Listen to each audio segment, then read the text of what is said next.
Assalamualaikum warahmatullahi wabarakatuh. Pada kesempatan kali ini saya akan menjelaskan tentang materi tentang pasar keuangan internasional sebagai bagian dari materi manajemen keuangan internasional. Pada pasar keuangan internasional ini kita akan membahas mengenai motif investor berinvestasi di pasar internasional, motif kreditur menyediakan kredit di pasar internasional itu apa saja, ya. Lalu motif berburu dana di pasar internasional itu apa saja? Lalu nanti kita juga akan mendiskusikan tentang instrumen dan pasar untuk mempermudah transaksi, lalu pasar modal internasional, serta bagaimana caranya meminimalisir risiko dalam transaksi internasional. Apa saja sih motif investor berinvestasi di pasar internasional? Yang pertama ialah kondisi ekonomi. Perusahaan-perusahaan di negara tertentu mengharapkan kinerja yang lebih menguntungkan dengan beroperasi di negara lain. Perusahaan atau investor itu mengharapkan kalau mereka misalnya berinvestasi, misalnya dalam bentuk baik itu investasi di sektor real ataupun investasi di pasar uang atau pasar modal, itu tingkat pengembaliannya akan lebih tinggi dibandingkan mereka berinvestasi di negara mereka sendiri. Yang kedua, motifnya ialah harapan terhadap kurs valuta asing. Investor membeli surat berharga dalam mata uang yang nilainya diharapkan mengalami apresiasi dibandingkan mata uang investor. Jadi misalnya kalau dia berinvestasi misalnya di negara yang kira-kira mata uangnya nanti akan apresiasi. Nah, misalnya ada investor Indonesia ya, dia berinvestasi di Amerika Serikat dengan mata uang US dollar. Nah, nanti kalau investasinya sudah jatuh tempo diharapkan pengembaliannya US dollarnya kan naik ya, apresiasi. Nah, ini diharapkan bisa mendapatkan keuntungan bagi investor tersebut. Yang ketiga, motif dari investor berinvestasi di pasar internasional adalah diversifikasi internasional, yaitu pengurangan resiko atau membagi resiko. Nah, ini seperti pepatah ya, jangan menaruh telur dalam keranjang yang sama. Nah, ini sama. Kalau kita berinvestasi itu ya jangan mungkin dalam di sini jangan di satu negara yang sama ya. Nanti kalau kita banyak investasi tapi hanya di satu negara yang sama, begitu kondisi perekonomian di negara tersebut tidak bagus, nah dampaknya ialah seluruh investasi kita kemungkinan akan mengalami penurunan atau kerugian ya. Tapi kalau misalnya kita invest di negara yang berbeda-beda, nah tentu nanti negara yang saat ini misalnya kondisi perekonomiannya sedang bagus, itu bisa menutup negara yang kondisi perekonomiannya atau yang negara yang saat ini sedang mengalami kerugian akibat kondisi perekonomian di satu negara. Motif kreditur menyediakan kredit di pasar internasional itu apa saja? Yang pertama, kenapa sih kok banyak kreditur itu mereka yang senang ya meminjamkan di pasar internasional? Nah, yang pertama karena ada tingginya suku bunga internasional. Nah, ya jadi banyak negara-negara itu yang mengalami kekurangan dana. Nah, ya salah satunya contohnya misalnya negara kita ya. Kalau kekurangan dana kan berarti dana yang ada sekarang ini itu tidak mencukupi ya. Jadi orang kalau ingin mendapatkan dana itu harus membayar kompensasi atau tingkat suku bunga.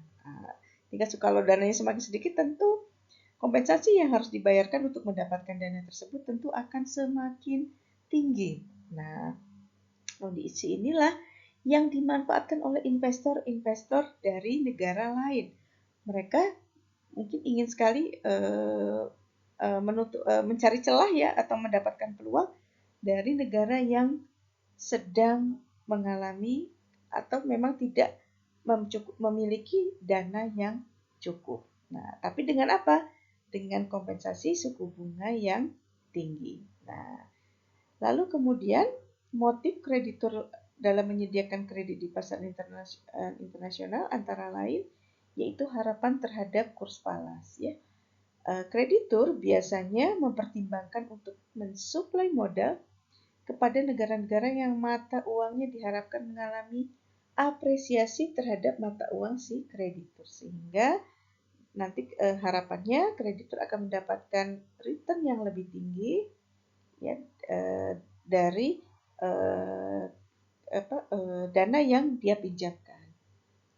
Yang ketiga yaitu diversifikasi internasional. Nah, ini sama ya seperti slide sebelumnya, yaitu membagi risiko tadi ya. Jadi kreditur itu jangan hanya menyalurkan dana ke satu negara yang sama saja, kalau bisa ke beberapa negara, sehingga nanti tidak, misalnya di satu negara itu kondisinya sedang tidak bagus atau banyak yang kesulitan mengembalikan pinjaman, kondisi ini tidak terlalu mengguncang kreditur ya, sanksi kreditur, karena dia punya bisa tertutup atau bisa ditutupi dengan return dari negara lain yang saat itu sedang mengalami keuntungan ya, atau yang saat itu sedang mengalami kondisi perekonomian yang bagus sehingga memberikan banyak keuntungan bagi kreditur.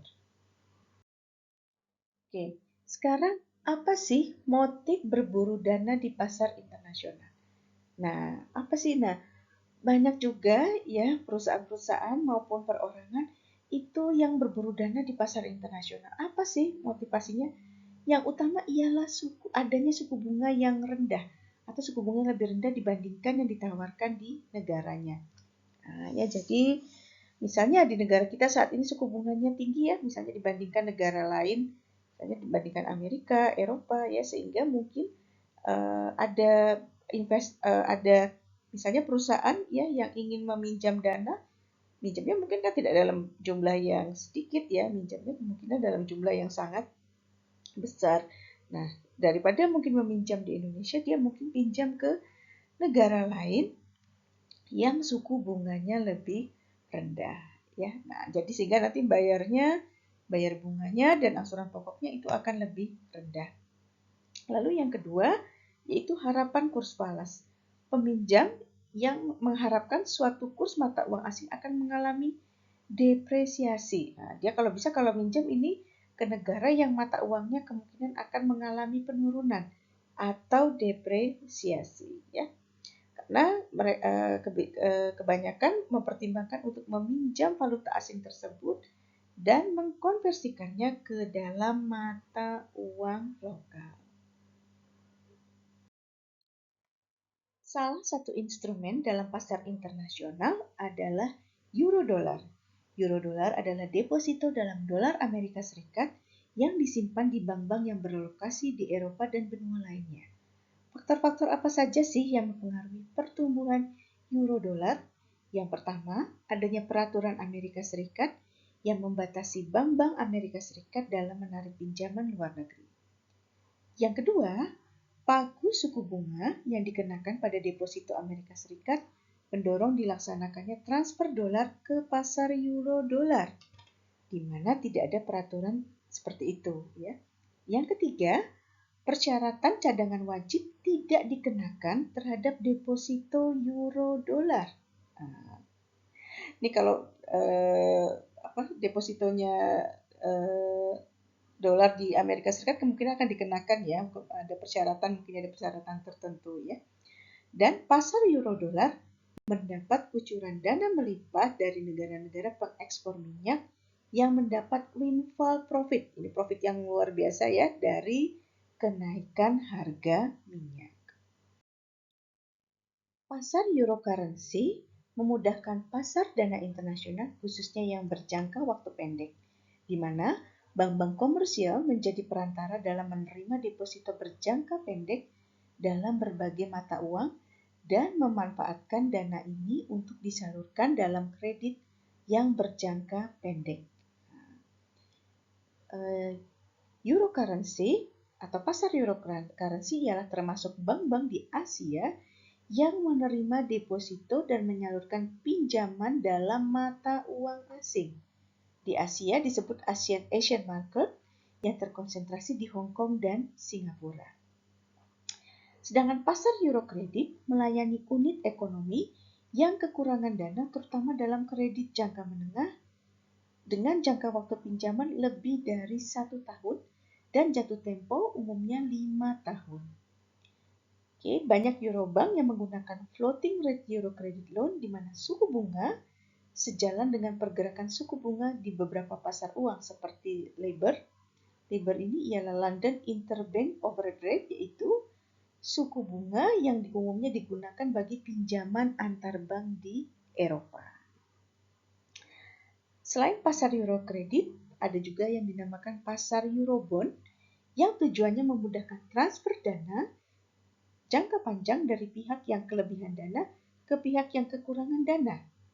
Beberapa bank komersial turut berpartisipasi dalam pasar ini dengan membeli obligasi sebagai investasi. Bank komersial menempatkan Eurobond bersama lembaga investor seperti perusahaan asuransi, dana pensiun, dan mutual fund. Transaksi internasional juga tidak terlepas dari berbagai risiko. Namun, risiko dalam pasar keuangan internasional ini dapat diminimalisir dengan berbagai instrumen antara lain dengan pasar euro currency swap, future, option, dan forward. Bagi perusahaan multinasional, tingkat risiko internasional yang paling besar adalah berasal dari fluktuasi kurs. Transaksi pembelian dan penjualan bahan baku atau barang dan jasa, sistem pinjam-meminjam yang dilakukan oleh perusahaan multinasional dapat menghasilkan tingkat risiko yang beragam. Bank-bank komersial dan perusahaan sekuritas merupakan perantara utama dalam pasar swap, sedangkan perusahaan sekuritas menangani transaksi future dan option. Apa sih future, swap, option, dan forward ini? Ini merupakan instrumen atau teknik hedging. Nah, teknik hedging ini apa? Teknik hedging ialah teknik teknik melindungi nilai. Nah, ya, jadi bagaimana caranya jika kita itu ingin bertransaksi dengan pihak lain, kita kan dihadapkan pada perubahan kurs ya, karena transaksinya internasional, kemungkinan menggunakan mata uang selain mata uang dari negara asal perusahaan tersebut ya, sehingga ada risiko mata uangnya nanti bisa turun dan ada risiko mata uangnya nanti bisa naik. Nah, caranya bagaimana supaya nanti kita nggak terlalu mengalami kerugian gitu kalau kita melakukan transaksi internasional, yaitu caranya dengan menggunakan teknik hedging atau teknik melindungi nilai. Nah, teknik hedging ini macam-macam. Ada yang namanya future, ada yang namanya option, ada yang namanya forward, dan ada yang namanya swap. Oke, sampai di sini dulu ya penjelasan saya mengenai pasar keuangan internasional. Nah, ini ada beberapa soal yang mungkin bisa nanti diskusikan bersama-sama dengan teman-teman satu kelompok ya, yaitu gimana sih caranya meminimalisir risiko dalam transaksi internasional? Lalu, motif apa saja ya yang mendorong seorang kreditur asing untuk berinvestasi atau menawarkan dana di Indonesia terkait dengan return yang ditawarkan saat ini. Dan yang ketiga, nanti teman-teman kemungkinan bisa menjelaskan motif apa saja yang mendorong investor di Indonesia tertarik untuk berburu dana di pasar internasional terkait dengan suku bunga di pasar internasional saat ini. Oke, itu saja ya. Selamat mempelajari materi kali ini dan selamat berdiskusi dan semoga materi kali ini bisa menambah pengetahuan teman-teman mahasiswa semuanya, adik-adik mahasiswa semuanya tentang pasar keuangan internasional.